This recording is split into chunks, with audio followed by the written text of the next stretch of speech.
dikasih oleh Tuhan, puji Tuhan, kita berjumpa kembali walaupun lewat Zoom. Ya, tema yang diberikan kepada saya adalah bagaimana di depan memberi teladan. Di depan berarti kita berjalan di depan sebagai pemimpin, kira-kira begitu. Jadi saudaraku, memberi teladan tidak mudah. Kalau dalam hidup ini kita dituntut supaya menjadi teladan atau contoh. Artinya kita semacam apa ya? Semacam terbelenggu oleh keinginan atau tugas yang diberikan kepada kita. Dan kita nggak mungkin bisa melakukan hal-hal yang baik yang bisa menjadi teladan kalau kita tidak meneladani juga apa yang Tuhan Yesus lakukan. Dan dalam kehidupan kita, ketika setelah kita menerima Tuhan Yesus sebagai juru selamat, maka hidup kita harus meneladani Kristus ketika Kristus hidup dan sampai dengan hari ini. Bahkan kemudian, saudaraku, seperti kita tahu, para rasul pun meneladani sikap hidup dari Tuhan Yesus. Nah, saudaraku yang dikasih oleh Tuhan, teladan itu apa yang sebetulnya yang diinginkan oleh Tuhan untuk kita teladani. Kalau saya melihat teladan tentang ketaatan, seperti yang sudah dilakukan oleh Tuhan Yesus, yang harus kita teladani. Tentang ketaatan kepada firman Tuhan, ketaatan kepada kehendak Bapa di sorga. Nah, saudaraku yang dikasih oleh Tuhan, dan ketaatan itu sebetulnya menunjukkan kasih. Saya ingin sebentar kilas balik ya, saudara. Manusia jatuh ke dalam dosa karena ketidaktaatan. Tuhan sudah memerintahkan dan memberikan peringatan kepada manusia bahwa semua yang ada di sini boleh dimakan, kecuali yang satu ini jangan. Karena bahkan pakai ancaman. Kalau kamu makan, kamu pasti mati alias metong. Ya, Tuhan udah kasih ancaman loh. Kalau kamu makan, kamu pasti mati. Dan ternyata saudaraku nggak taat, tetap dimakan. Artinya apa, saudara? Kenapa Tuhan marah besar? Karena ketidaktaatan itu menggambarkan nggak takut. Ketidaktaatan menggambarkan tidak menghormati. Ketidaktaatan menggambarkan tidak mengasihi Tuhan. Dan yang parahnya, ketidaktaatan karena sudah dikasih ancaman dan tetap melakukan, artinya nantang. Saudaraku yang dikasih oleh Tuhan, sudah dikasih tahu kalau kamu makan kamu pasti mati loh, tapi tetap makan, artinya nantang. Saya sebagai pimpinan di sebuah klub bulu tangkis, tentu saya harus membuat peraturan-peraturan. Dan ketika sudah diatur nih, contoh-contoh, saya sebetulnya sedang marah nih terhadap seorang atlet yang kita konsentrasi full kepada atlet ini untuk bisa menjadi yang terbaik. Mengeluarkan biaya, pikiran, dan lain-lainnya untuk atlet ini. Dan satu saat, ini peristiwa 2 bulan yang lalu, satu saat itu dia izin pulang, ya nggak latihan, pulang ke daerahnya untuk main untuk Porprov. Nah, tadinya kita nggak izinkan karena apa? Karena seminggu yang akan datang itu dia harus berangkat ke luar negeri pertandingan. Jadi karena memang itu untuk daerahnya, akhirnya saya membuat kebijakan, oke, silakan pulang nggak apa-apa. Tapi tanggal 25 Juli harus sudah di sini. Karena di awal bulan Agustus itu sudah harus berangkat ke luar negeri pertandingan. Saudara, apa yang dilakukan? Dia nggak datang loh, saudara. Tanggal 25 Juli dia nggak datang. Dan saya sudah kasih warning, kalau kamu nggak datang tanggal 25 Juli, kamu dibatalkan pergi ke pertandingan dan harus membayar dendanya. Saudaraku nggak datang. Dan bukan hanya tanggal 25 Juli nggak datang loh, sampai bulan Agustus akhir nggak ada kabar berita.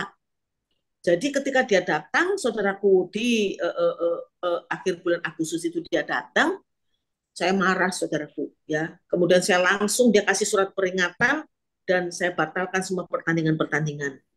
Nah, jadi saudaraku, karena saya merasa kamu ya sudah saya minta, saya suruh ya tanggal 25 Juli pulang loh ke sini, masuk asrama. Tapi kamu kok nggak nurut ya, bahkan nggak kasih kabar. Artinya kamu nantang ya.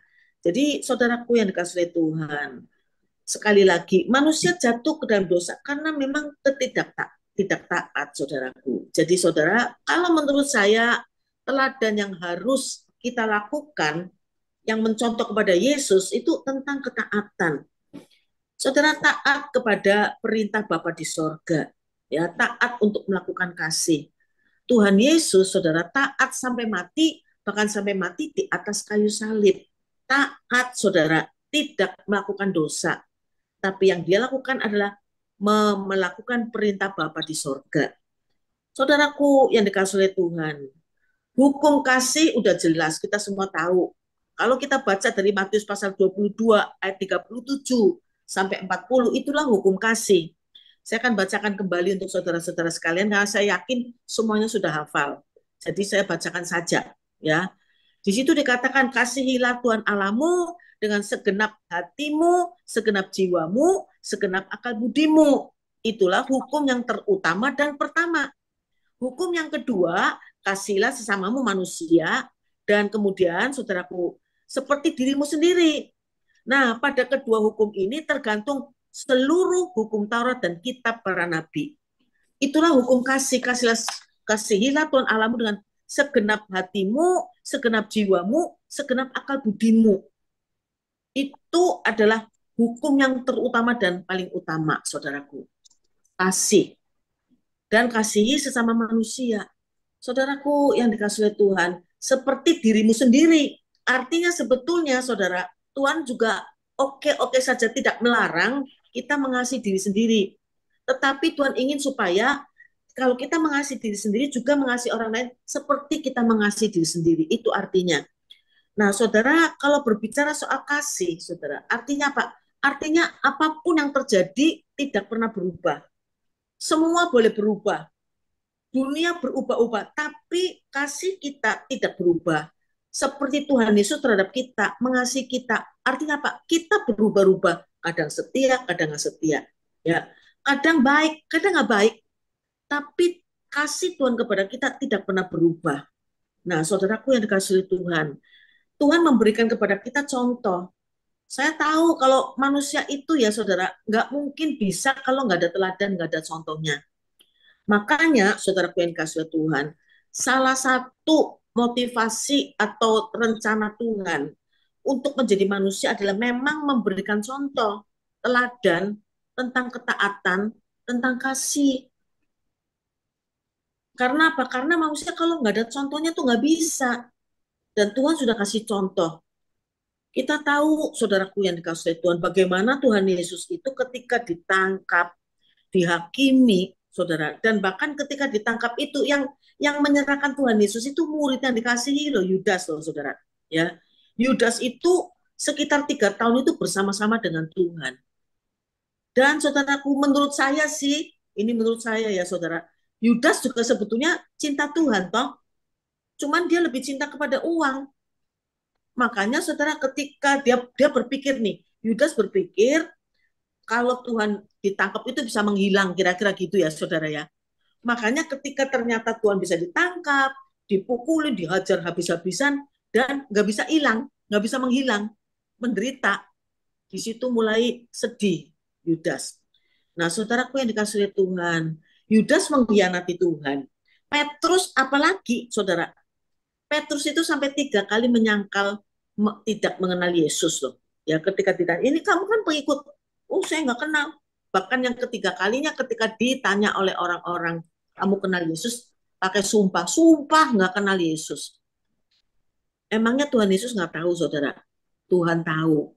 Sakit loh saudaraku. Ya, jadi saudaraku yang dikasihi oleh Tuhan, sebelum peristiwa ini terjadi, bagaimana dia dikhianati oleh Yudas, murid yang dikasihi, dan juga disangkal, pakai sumpah-sumpah nggak mengenal Yesus yang dilakukan oleh Petrus, sedih saudara ya. Dan makanya peristiwa di Taman Getsemani itu buat saya merupakan contoh teladan Tuhan yang harus saya contoh. Bagaimana saudaraku meskipun di dalam keadaan ketakutan, ketika di Taman Getsemani saudara, Tuhan Yesus itu takut Sedih. Kalau kita baca dari Matius pasal 26 ayat 38, di situ ditulis Matius pasal 26 ayat 38, hatiku sangat sedih, seperti mau mati. Tuhan Yesus itu mengucapkan kalimat itu. Hatiku sangat sedih, seperti mau mati loh, saudara. Itu peristiwa di Taman Getsemani sebelum dia ditangkap, saudaraku. Jadi dia sudah membayangkan, karena dia sudah tahu apa yang akan dihadapi, dia sudah tahu persis, saudara. Bakal dihianati, bahkan juga Petrus yang biasanya tuh menggebu-gebu ingin membela Tuhan, akhirnya kan mengkhianati Tuhan juga, saudara. Tuhan Yesus sudah tahu itu semua dan akan diadili dengan tidak adil, ditampar, ditabok, saudara, ditinju, ya. Saudaraku yang dikasihi Tuhan sudah tahu, makanya dia merasakan kesedihan yang luar biasa, seperti mau mati, bahkan takut. Bukannya nggak takut loh, saudara. Tuhan Yesus takut. Lukas pasal 22 ayat 44 berbunyi begini, saudara. Lukas pasal 22 ayat 44. Tuhan sangat ketakutan dan makin bersungguh-sungguh berdoa. Tuhan sangat ketakutan dan makin bersungguh-sungguh berdoa. Peluhnya, keringatnya menjadi seperti titik-titik darah yang bertetesan ke tanah. Saking takutnya, saudaraku, sampai mengeluarkan peluh itu seperti titik-titik darah. Saking takut dan gentar dan juga sedih luar biasa. Saudaraku, kenapa? Karena dia sudah tahu apa yang akan terjadi. Ya, makanya, saudara, eh, Tuhan sempat nggak sih menurut kita? Tuhan sempat juga loh, kalau boleh lalukan cawan ini daripadaku. Sempat mengeluarkan di dalam doanya, mengatakan seperti itu. Kalau boleh, lalukan cawan ini daripadaku. Karena apa? Karena memang berat banget, saudaraku.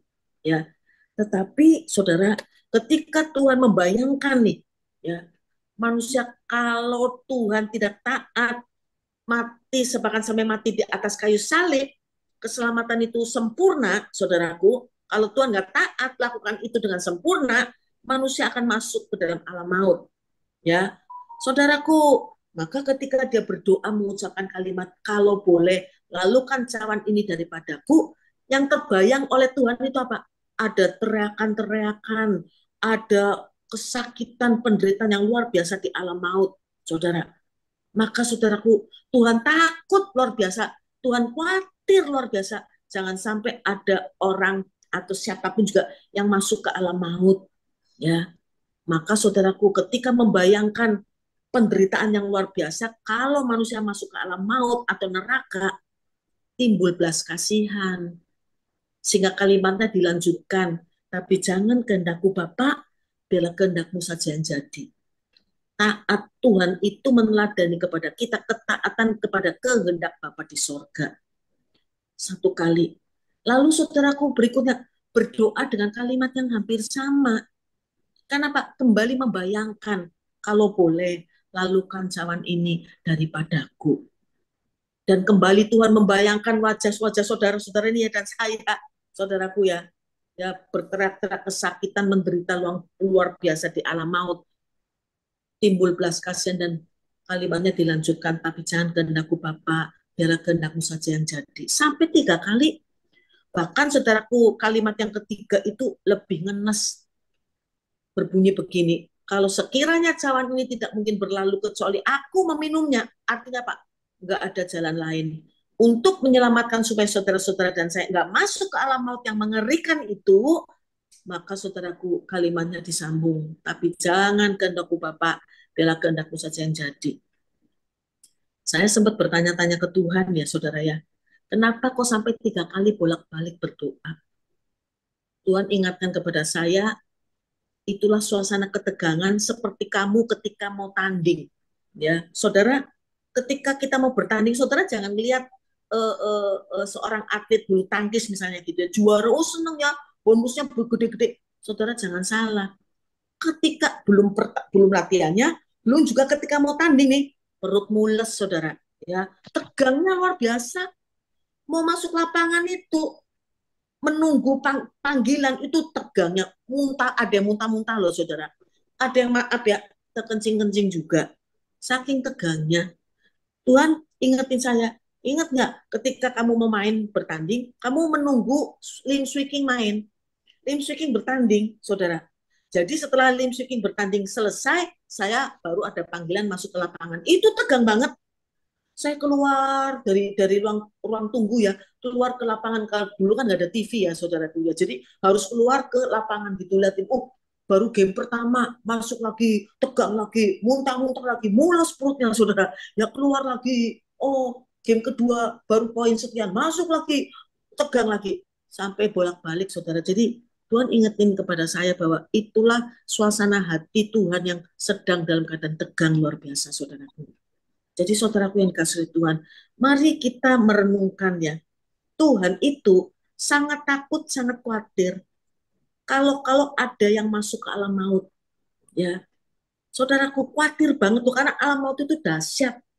Maka saudara, kalau Tuhan itu khawatir dan takut banget, kenapa kita nggak takut, saudara?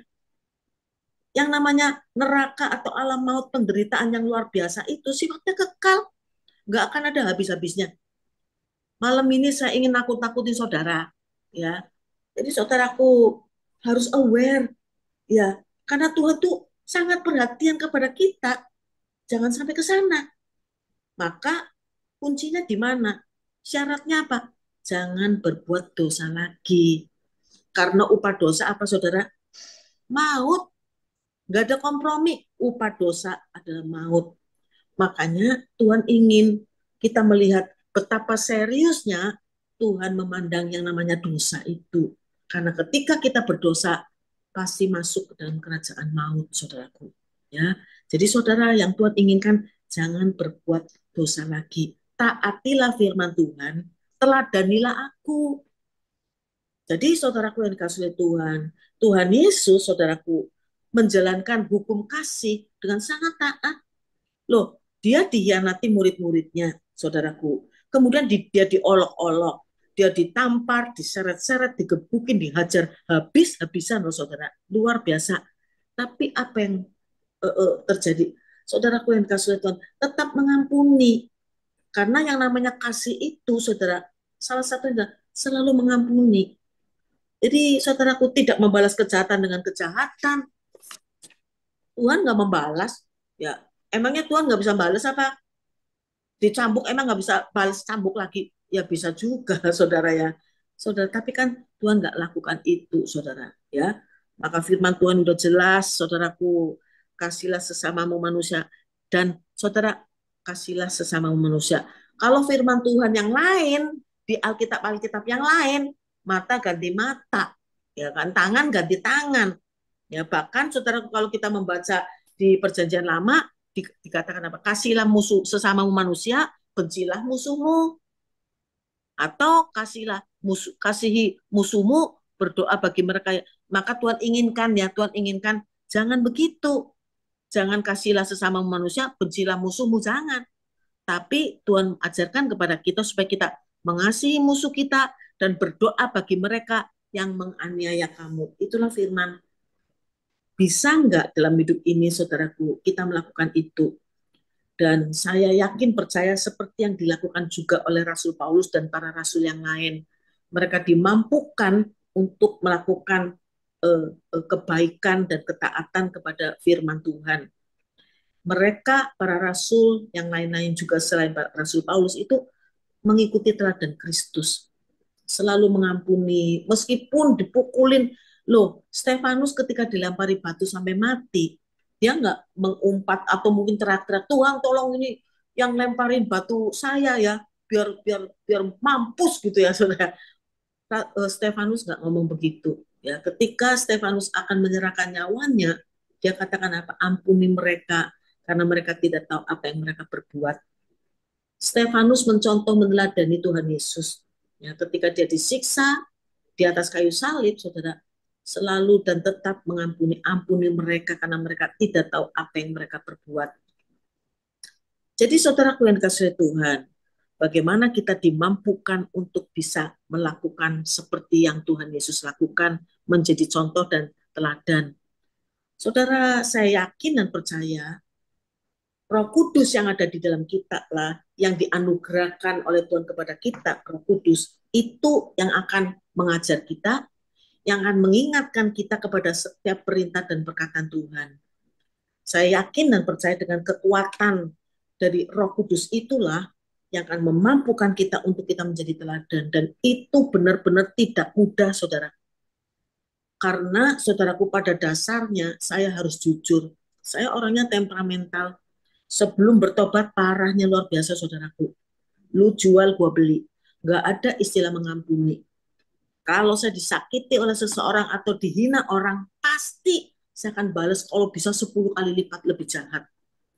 Kalau saya difitnah, pasti saya balas. Dijelek-jelekin, saudaraku, saya balas, saudaraku. Ya, zaman dulu seperti itu, saudara. Tapi puji Tuhan, sekarang ini ya saya juga heran loh, saudara. Kok bisa ya? Ya, paling juga nangis, gitu, saudara.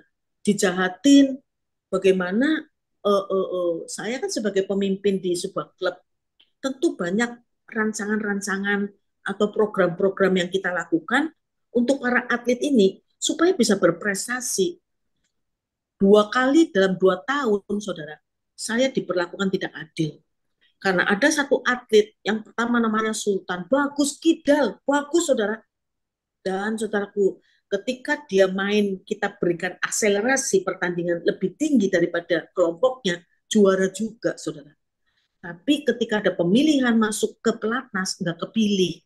Saya sudah berusaha loh, saudara, minta minta apa namanya kebijakan dan nggak diterima, saudaraku. Sedih banget saya, ya. Karena apa? Karena ternyata ini anak akhirnya jadi putus asa. Padahal bagus, bagus, saudara. Posturnya bagus, kidal, mainnya bagus juga. Saya sedih banget, saudaraku, ya. Tapi saya nggak bisa apa-apa, dalam arti nggak mungkin saya jelek-jelekin dia juga, karena ada oknum dari PBSI yang melakukan itu. Gara-gara apa? Oknum ini, salah satu pengurus itu punya klub. Jadi yang diunggulkan oleh salah satu pengurus dari PBSI itu, saudaraku, itu fokusnya kepada atlet, sebagian besar atlet-atlet dari klubnya. Itu mengenai atlet yang pertama tadi, ya, saudaraku. Lalu tahun lalu ada juga nih, saudara, namanya Halim. Jadi, saudaraku yang dikasih oleh Tuhan, peraturan-peraturan PBSI itu pun juga menyulitkan kita. Kita nggak bisa mengirimkan atlet-atlet meskipun kita punya punya dana, ya. Klub kami kan punya dana untuk mengirimkan atlet-atlet ke luar negeri dan jauh-jauh. Tapi nggak bisa masuk karena ada peraturan dari PBSI melarang atlet-atlet di luar pelatnas mengikuti pertandingan-pertandingan internasional kalau tidak memiliki ranking 200 dunia. Bagaimana kita bisa mendapatkan ranking 200 dunia kalau nggak boleh pertandingan? Nggak masuk akal. Tapi, saudaraku, saya didukung oleh yayasan, akhirnya kita memiliki dana untuk mengirimkan atlet yang namanya Halim ini, masih junior, under 19, kita kirim ke negara-negara, ke Peru, ke Guatemala, ke Swedia, dan lain-lain, sehingga akhirnya dapat poin. Nah, saudaraku, dan kemudian tahun 2022 itu, dia menjuarai di Grand Prix Junior, karena masih under 19. Dia juara ke Jurnas, tapi seleknasnya itu runner up, saudara. Dan dia bisa menjuarai juga sirnas-sirnas Premier loh, saudara. Ya, saudaraku. Lalu awal tahun 2023 pun dia bisa menjuarai di India, saudara. Dan tidak terpilih lagi. Secara manusia, saudara, saya merasa diperlakukan tidak adil. Tapi, saudaraku, saya diingatkan oleh Tuhan, ya. Tuhan itu bicara begini loh, saudara. Rasul Paulus nih, dalam suratnya Rasul Paulus mengatakan, kamu itu jangan menyusahkan aku, ya. Kalian itu, kata Rasul Paulus, jangan menyusahkan aku, karena di dalam tubuhku ada tanda-tanda milik Yesus. Jadi saya teringat ayat itu, apa yang ditulis oleh Rasul Paulus, sehingga saya tinggal mengucapkan saja kepada Tuhan. Saya klaim apa yang diucapkan oleh atau yang ditulis oleh Rasul Paulus. Ada tanda-tanda Yesus di dalam tubuh saya. Jadi saya percaya saya juga adalah biji matanya Tuhan. Dalam Yoel pasal 2 dikatakan, siapa menjamah kamu, itu seperti menjamah biji mataku, kata Tuhan. Saya cuma tinggal berdoa saja, minta keadilan dari Tuhan. Jadi saudaraku, saya sudah tulis surat, saya sudah bicara juga dengan Binpres atau ketua pembinaan di PPPBSI, nggak nembus saudara.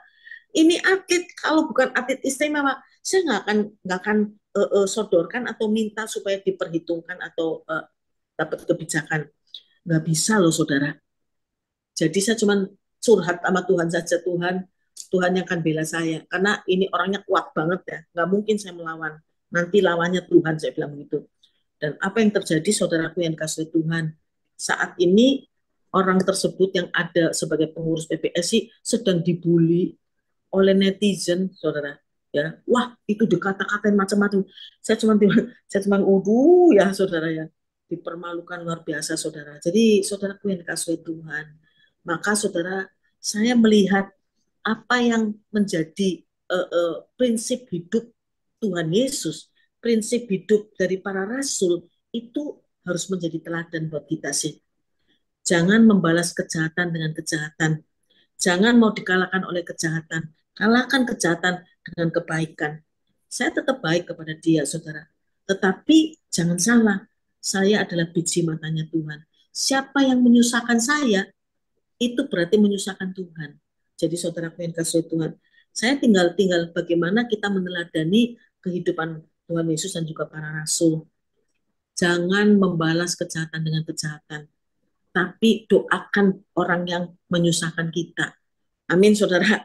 Kan nggak gampang, saudaraku. Tapi berdasarkan pengalaman, ketika kita taat pada firman Tuhan, saudara, itu berkat-berkat Tuhan itu luar biasa.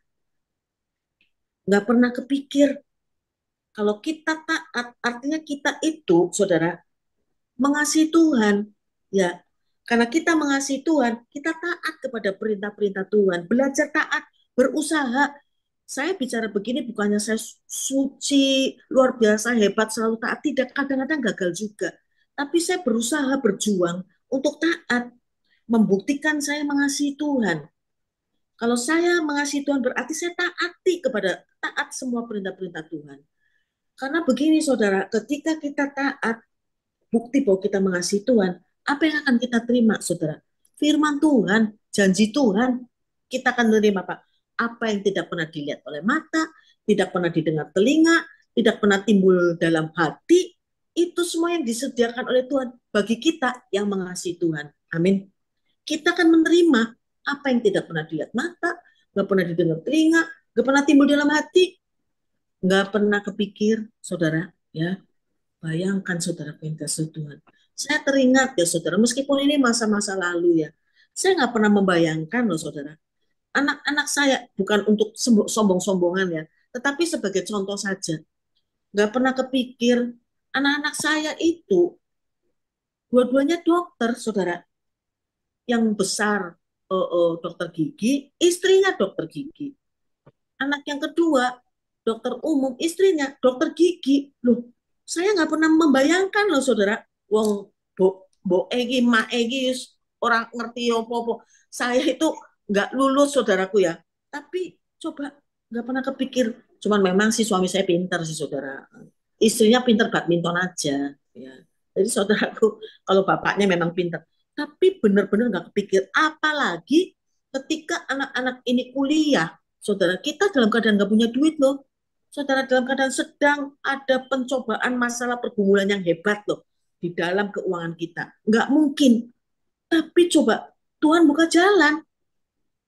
Pada saat SMA-nya itu, anak saya yang pertama, saudara, tadinya kan sekolah di Australia, tapi karena kita bangkrut, nggak punya uang, akhirnya ditarik balik ke Indonesia, disekolahkan sekolah yang pokoknya sih murah-murah lah, ya, yang nggak usah pakai uang pangkal, uang sekolah juga murah. Ya sudah dapatnya pasti bukan sekolah yang unggulan lah ya kan, sekolah yang penting sekolah gitu kan. Dan ternyata kan sekolah itu kan di daerah terminal Kampung Melayu, saudara. Tahu sendiri kan zaman dulu sebelum ada taker itu tawuran namanya Berlan gitu. Wah, saudara, tawuran tuh hampir tiap hari. Dan ternyata sekolah anak saya itu ada di tengah-tengah. Jadi saudaraku akhirnya terlibat tawuran juga anak saya. Dan saudaraku, suatu saat pulang ke rumah itu tas ranselnya tuh sobek, bukunya sudah hilang semua. Ceritanya tuh cerita kepada saya itu seperti cerita kayak kayak sinetron. Mah, tadi tuh saya tawuran, mah. Saya dikejar-kejar sama orang bawa parang, bawa apa, lari saya. Dan saya terhindar, memang disabet celurit ya, tapi saya bisa menghindar. Akhirnya ya udah, sekarang bukunya pada jatuh semua, tapi saya nggak apa-apa, mak. Dan eh, salah satu temannya dia itu, dia cerita dengan santai. Salah satu temannya itu ada yang mati terbunuh salah tusuk, bayangin. Ceritanya tuh seperti seperti cerita sinetron. Loh, saudara, kita sebagai orang tua, apalagi emak-emak, mami-mami, waduh, saudara, langsung lemes kaki saya, saudara. Ya, apalagi dia ngerokok, tawuran. Dan saudaraku, kenapa dia ikut tawuran? Karena sama bapaknya dilesin kungfu, saudara. Ya, nggak tanggung-tanggung tuh. Yang ngelesin itu cucunya Lo Banteng, terkenal itu, ya jago silat, saudara, ya kan, yang ada di daerah Peluit. Jadi dilesin kungfu, ya tujuannya kan hanya untuk defense saja kan, untuk apa ya, membela diri saja gitu loh, takut kalau ada apa-apa. Ternyata oleh suhunya pada saat pulang dia cerita, tadi saya ditanya sama suhu, mah, ditanya apa, Joshua sudah pernah berkelahi? Belum, suhu. Oh gitu, oke, keluar dari rumah ini nanti pulang ya, keluar dari rumah ini cari gara-gara, begitu saudara, malah disuruh berkelahi. Jadi saudaraku, akhirnya anak saya itu yang pertama tuh ya tukang berkelahi, merokok, puji Tuhannya tuh nggak kena obat-obatan, ya hanya ngerokok saja, saudara. Jadi saudaraku yang kasih Tuhan, saya ingat banget loh, saya berdoa tuh sambil nangis, saya cuma ngomong ke Tuhan, Tuhan, masa depan anak saya gelap banget, mau jadi apa, saudara? Benar-benar saya nggak pernah membayangkan, nggak pernah apa terlintas dalam pikiran dan hati saya. Dan ternyata karena memang dari kecil dia kepingin jadi dokter gigi, kita daftarkan ke Trisakti. Nah, saudara, yang nggak lulus karena SMA-nya kacau balau, nggak lulus. Lalu saya teringat, Tuhan ingatkan saya kepada Pak atau Ferry Sonovil, itu apa ya, sesepuh kita lah di bulu tangkis, Ferry Sonovil. Saya kenal baik dan dia pendiri dari Trisakti. Saya telepon, Om, Joshua mau masuk Trisakti. Wih, langsung, oh mau masuk Trisakti, Mel? Silakan masuk saja. Masuk, saudara. Jadi dia masuk ke Trisakti dibantu oleh Om Ferry. Uang pangkalnya dari mana? Puji Tuhan, pada saat itu bisa ada bonus. Jadi pada saat Susi Susanti juara, saudara, biasanya yang dapat bonus itu ya pelatihnya, Cusya, Leong Cusya, pelatih tunggal. Saya pelatih ganda. Nggak tahu kenapa, saya yakin itu Tuhan yang bertindak. Nggak tahu kenapa, saya pelatih ganda bisa dapat bonus juga. Dari bonus itu, saudara, saya bisa membayar uang pangkal. Jadi saudaraku, berjalannya sang waktu, dia kuliah dan lain-lainnya, akhirnya sudah ada ancaman untuk drop out. Karena apa? Karena banyak yang nggak lulus. Tapi puji Tuhan, saudara, malaikat datang, pacaran, ternyata nih pacarnya ini pinter, sabar, jadi ngajarin anak saya. Akhirnya saudaraku, singkat cerita, lulusnya itu untuk prakteknya itu dapat A, saudara. Lulus jadi dokter gigi. Gak pernah kepikir, apalagi anak saya kedua jadi dokter. Kepikir nggak sih? Nggak pernah terbayang. Anak saya dua-duanya dokter, menantu saya juga dokter. Nggak pernah kepikir. Jadi saudaraku, saya jujur saja, ya, apakah saya mengasihi Tuhan dengan sepenuh hati? Kayaknya masih jauh dari sempurna, saudaraku. Karena kalau yang namanya mengasihi, tentu fokusnya semuanya itu seperti yang Rasul Paulus katakan, bagiku hidup adalah Kristus, mati itu keuntungan. Tapi kalau mati keuntungan itu buat saya juga oke. Cuman hidup bagi Kristus masih belum bisa total 100%. Masih memikirkan kepentingan diri saya loh, saudara. Tapi coba saudara lihat, toh tetap Tuhan lihat ketidaksempurnaan kita.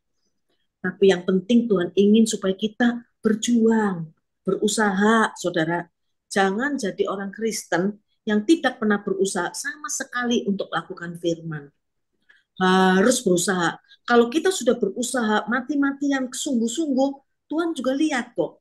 Pasti mungkin gagal. Tapi Tuhan lihat kita sungguh-sungguh berusaha, itu tetap dihargai. Ya, sama seperti saya sebagai pimpinan sekarang ini di sebuah klub bulu tangkis, saya ngelihat kok, saya nggak melihat atlet saya itu tentang kalah menang. Tentu kalau menang saya lebih senang. Tapi saya melihat usaha dia, mati-matian berusaha dan kalah, saya tetap menghargai. Dan saya nggak akan mengatakan begini kalau dia kalah. Kalah ya kamu ya, kasihan deh lu, ya sudah nggak usah tanding lagi. Oh nggak mungkin, ya. Saya tetap latih dia lebih keras lagi supaya bisa menang. Demikian juga Tuhan terhadap saudara-saudara dan saya. Satu saat kita sudah berjuang mati-matian untuk lakukan firman sambil nangis-nangis gitu ya. Sedih, sakit hati gitu ya. Tapi berjuang untuk tetap taat mengasihi ya. Mengasihi dan tetap ramah, tetap baik kepada orang yang menyusahkan kita. Saudaraku, usaha dan mungkin gagal, jengkel banget, akhirnya marah. Tapi Tuhan udah lihat kita berusaha mati-matian. Saya yakin dan percaya itu pun diperhitungkan oleh Tuhan. Amin. Dan ketika kita gagal, kita jangan putus asa dong. Ya kan? Tuhan ingin supaya kita terus bertanding lagi, terus berjuang lagi. Ya, sampai kita bisa berhasil. Jadi, saudaraku yang kasih Tuhan, hidup menjadi teladan karena kita juga meneladani Yesus, para rasul meneladani Yesus, kita meneladani Yesus, meneladani para rasul dan juga para nabi. Kalau kita melihat juga sepak terjang para nabi, dahsyatnya juga luar biasa.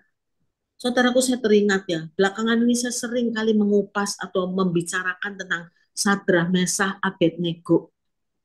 Buat saya menjadi teladan. Kenapa? Iman mereka loh, cintanya mereka kepada Allah, ketaatan mereka kepada Allah melebihi ketakutan mereka. Sadrah, Mesah, Abednego itu diancam oleh raja. Raja membangun patung, lalu mengeluarkan maklumat ya. Kalau ada suara trompet, genderang dan lain-lainnya, maka kamu bertiga harus menyembah patung yang dibuat oleh raja. Harus menyembah. Kalau kalian tidak menyembah, maka kalian akan dilemparkan ke dalam dapur api yang menyala-nyala. Takut nggak sih saudara? Dalam bayangan saya takut saudara ya kan. Tapi apa yang dijawab? Apa jawaban dari ketiga nabi ini, saudara? Ya, luar biasa. Jawabannya begini loh, saudara. Tuanku Raja, kira-kira bahasa sederhananya begini ya. Tuanku Raja, sebetulnya tuh Tuanku Raja tuh jangan nanya lagi. Karena jawabannya sudah pasti. Gitu loh, saudara. Ya, nggak usah tanya-tanya. Mau nggak kamu berubah imanmu menjadi meninggalkan Yesus? Mau nggak? Aku kasih ini, kasih itu. Ya diiming-imingi apa harta ke atau apapun juga kedudukan. Tapi kamu harus meninggalkan Yesus. Berpindah iman. Bisa nggak kita jawab, gue kasih tahu lu ya, lu nggak usah nanya-nanya lagi ke gue dong. Kan lu udah tahu jawaban gue apa. Udah pasti tahu. Bisa nggak kita begitu, saudara? Sekalipun diancam nih, kalau lu nggak mau pindah agama, lu gue bunuh misalnya gitu ya. Saudaraku, bisa nggak? Sekalipun ada ancaman yang seperti itu, saya membayangkan loh, tidak mudah saudara. Tapi dengan meneladani apa yang dilakukan oleh Sadra Mesa Abednego, saya berdoa dengan kekuatan dari Tuhan. Kalau itu terjadi dengan kekuatan dari Tuhan, saya tetap akan menyembah Tuhan yang hidup. Amin saudara. Sadra Mesa Abednego ngomongnya gitu, nggak usah nanya-nanya karena jawabannya udah pasti. Kalau Tuhanku mau tolong aku pasti ditolong. Tuh, kalau Tuhanku mau tolong aku pasti ditolong. Tapi kalaupun tidak ditolong, aku tetap tidak akan menyembah patung. Aku tetap akan menyembah Allah yang hidup. Amin, saudara. Jadi dalam kehidupan kita pun, bagaimana kita meneladani ketiga nabi ini, kita menjadi teladan juga bagi yang lain, saudara. Ya, karena orang Kristen ini salah. Harus ada mujizat. Nggak, orang Kristen nggak boleh sakit, orang Kristen nggak boleh menderita, salah. Kesakitan, penderitaan mungkin Tuhan izinkan terjadi supaya kita bisa membuktikan tetap taat, setia kepada Tuhan, sehingga hidup kita benar-benar menjadi teladan buat yang lain. Saudaraku yang dikasihi Tuhan, maka saudaraku, menurut saya Itu yang diteladan, yang dilakukan oleh Sadra Mesa Abednego adalah begini loh. Ada mujizat atau tidak ada mujizat, tetap taat kepada Tuhan. Ada pertolongan, tidak ada pertolongan, tetap mengasihi Tuhan. Ada berkat ataupun tidak ada berkat, tetap cinta Tuhan. Saudaraku, kalau bisa nggak kita tuh berbicara begitu, saudaraku? Maka saudara, saya yakin dan percaya ketika kita mengucapkan hal itu, ada berkat, tidak ada berkat, tetap cinta Tuhan.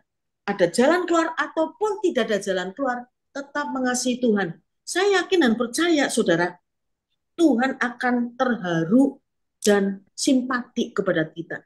Pasti pada ujung-ujungnya, saudara akan diberkati oleh Tuhan. Ujung-ujungnya pasti akan terjadi mujizat dahsyat. Dan kalau itu sampai terjadi, menurut saya akan menjadi berkat. Orang lain melihat kita menjadi teladan. Sama seperti Sadra Mesa Abednego menjadi teladan di dalam hidup saya. Amin, saudaraku. Saya berdoa supaya firman Tuhan pada hari ini bisa menyadarkan kita. Hidup kita bisa menjadi berkat, bisa menjadi teladan. Karena kita meneladani Kristus, kita meneladani para nabi, meneladani juga para rasul. Jadi saudaraku, mari kita belajar taat setia kepada Tuhan apapun yang terjadi, sehingga orang lain melihat. Dan saudaraku, pada selanjutnya tentang Sadra Mesa Abednego, saya lupa. Ketika Sadra Mesa Abednego akhirnya dilemparkan ke dalam dapur api yang menyala-nyala, ada Tuhan. Amin, saudara. Kalau Sadra Mesa Abednego tidak taat kepada Tuhan tapi menyembah patung, dia tidak akan pernah mengalami bahwa sesungguhnya di dalam dapur api yang menyala-nyala itu ada Tuhan. Jadi saudaraku, maka setelah kejadian itu raja mengeluarkan maklumat, ya, mengeluarkan maklumat. Semua orang yang di bawah pemerintahan itu harus tunduk kepada Allahnya Sadra Mesa Abednego, begitu loh saudara. Barang siapa berani untuk tidak takut atau menyembah Allahnya Sadra Mesa Abednego, itu sekeluarga akan dibunuh, begitu loh saudara ya. Jadi saudaraku menjadi contoh. Amin saudara. Saya tidak akan panjang lebar, padahal udah panjang lebar ya. Saudara, kira-kira seperti itulah hidup kita menjadi teladan. Di dalam saya menjadi ketua klub Jaya Raya, saya harus hati-hati bertindak. Saya tidak akan sembarangan bertindak atau juga mengucapkan kata-kata. Karena kata-kata saya itu akan teringat oleh atlet-atlet saya dan juga para pelatih. Maka saya yakin, percaya, saya tahu bahwa hidup saya itu dipagari oleh firman Tuhan, dijaga oleh Roh Kudus supaya tidak melakukan tindakan atau perkatakan hal-hal yang tidak menyenangkan hati Tuhan, tidak mempermuliakan Tuhan. Amin, saudara. Puji Tuhan. Tuhan Yesus memberkati saudara semuanya. Amin.